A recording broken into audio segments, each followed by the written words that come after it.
Now, by my calculation, there are two things contributing to the bad reputation of the Sloppy Joe. The first is its association with the cafeteria lunch lady, and the lack of love that is palpable when it's slopped onto your plate. I made them extra sloppy for you. Second is that it's inherently messy, and by extension, the name's not doing it any favor. And I don't like messy sandwiches. It's kind of like a linchpin to my sandwich making philosophy. I want my sandwich to stay in the sandwich and not become a deconstruction of a sandwich. How do you maintain all the natural appeal and simplicity of a dish like Sloppy Joe, but do it in a way that is made with much more love and is less sloppy? So let's get started fixing Sloppy Joe. Now, the beauty of a Sloppy Joe kind of starts with only a few things. You know, I got half an onion laying around. I got a couple burger patties, about half a pound, some bell peppers, and some buns. With this and a bunch of stuff we have lying around in our pantry, if you carry a stocked pantry, this is all you need to bang stuff out. I munch on these baby carrots, so just take a few out. We'll chop those up. Got a half an onion and some bell pepper. Of course, along with a few cloves of garlic. And this plus beef is gonna sort of act as our base. In total, I'll probably need about half of a pepper, but I like to use a green and a red bell pepper just to add some color to what is ultimately a brown and dark dish. Just take my peppers, remove the ribs, and then just cut down to a nice thin strip, and then into a small dice. Now, as a former picky eater, when I talk about love, sometimes that means something as simple as cutting things properly. As a kid, a big fat chunk of onions or pepper would bother me, but if someone took the time to chop everything up the right size so that it just kind of snuggles in with everything, that to me is one example of showing a bit of love to simple everyday things. Next up, we've got our carrots. Just cut them in half and then cut those halves into quarters. Again, fine dice. This is definitely one of those recipes too where you can sneak a lot of vegetables into that tasty ground beef mixture. Get all of that into a bowl, nice and colorful. Then with our onion, we're just gonna cut it into a small dice. Carefully cut a few horizontal slices into the onion and then go over top, across the surface of the onion into strips. Then right into a dice. Into the bowl that goes. And for the garlic, we're just gonna slice in half and slice up real thin. And we got our vegetables, we've got our beef. Next up, I'm gonna make a little spice mixture. First up, I'm gonna add in about a tablespoon of brown sugar. To that, about a teaspoon of garlic powder. I eye it. I mean, it could be half, could be more than a teaspoon. Stuff you kinda just gotta figure out on your own. Equal amount of onion powder, equal amount of mustard powder, equal amount or a little more if you want of some chili powder, some paprika, some Italian seasoning. Just mix that all up. That brown sugar dried up a little bit on me, but that's okay. We got our spice blend. For depth, some body, we're gonna need some tomato paste, just like a bolognese would. And then we've got our liquids.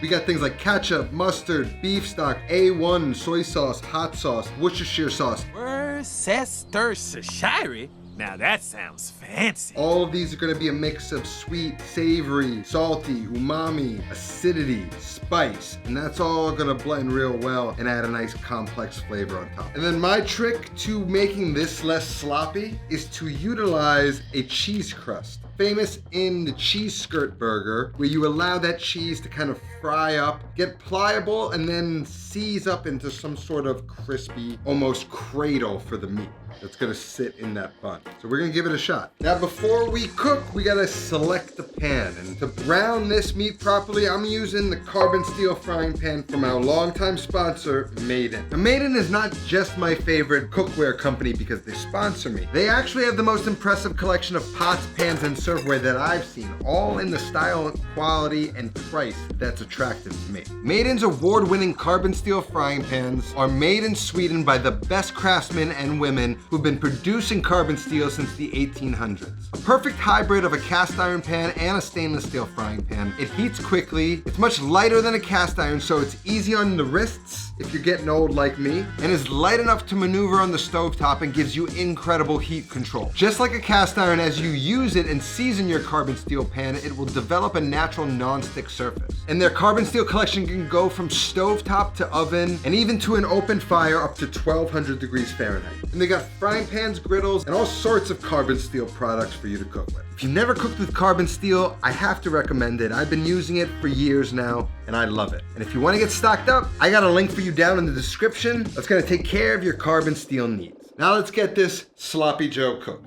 Now with carbon steel, if it ever looks dry like this, it just needs a little bit of moisturizer. So let's just get that on some high heat, and once hot, I'm gonna add some oil and spread it all around the pan in a very thin layer, wiping out any excess, especially around the edges. Now it's nice and shiny, and that's how you wanna cook with carbon steel. Now that it's hot, let's add the pork. And I have these little burger patties, so I'm just gonna smash them into the pan. Season it with salt and begin breaking up and mincing that beef into bite-sized pieces. And this is where we continue to show a bit of love to this. Taking our time, browning this beef fast and hard, trying to not quite dry the beef out as much as we might in a bolognese, but still browning it while maintaining the moisture inside the beef. And pray that the smoke alarm doesn't go off.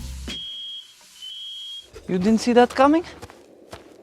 And it goes in stages. First, it releases its excess moisture into the pan, then that moisture will evaporate, leaving only fat in the pan to fry the beef. While that beef is frying, we're just going to season it with some black pepper. And once the beef starts browning in that fat, we can go ahead and add the vegetables. Season the vegetables and then get them tossed in, and they will go through a similar process, releasing moisture, which will then deglaze the pan. That moisture will evaporate and they will begin to fry and darken. Again, we're showing this love and allowing this time to develop some color and flavor. Now, once that happens, I'd usually add the spice mixture and toast that with the vegetables and the beef, but I realized I added sugar to it, so instead I'm going to start with the tomato paste to prevent anything from burning. Get the tomato paste mixed into the pork and allow it to cook down for a minute before adding the spice mixture and allowing that to toast for about 30 seconds. Then what we're going to do is kill the heat for a second and add in some good old American beer. My choice is the champagne of beers, and about a half a bottle of that will do. Now, acid is not great for carbon steel. I can hear a bunch of you out there, but beer is low acidity and it's cooking for not so long, so we shouldn't have a problem. Scrape up any stuck-on bits off the bottom of the pan and then get that back on the heat on low and start adding the rest of the ingredients. Some ketchup, which if you think is weird, watch my General Tso's chicken video. Some Dijon mustard, a little bit of Worcestershire sauce, a little bit of A1 steak sauce, which will add some tangy zest and some flavor. They get you here, and they get you right here. A little bit of soy sauce for some umami, and then a little bit of stock, maybe about a quarter cup to a half cup, just to allow some moisture in the pan to cook everything for a bit. But our goal is ultimately to reduce all of that moisture out into a concentrated, thick, sloppy Joe mix. So we're gonna lower the heat to a simmer and stir often, making sure nothing burns all the way until the mixture is nice and tight, not very saucy, and can sort of stand up